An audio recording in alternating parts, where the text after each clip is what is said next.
post office cashier. Dyan is you can do your passport. Tapos ito yung mga shipping supplies na envelope or boxes you can put yung items. Ayan. Sa likuran is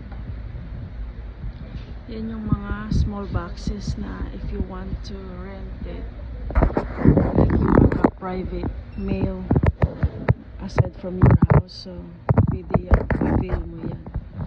You need to pay monthly, and that's boxes too, all priority boxes.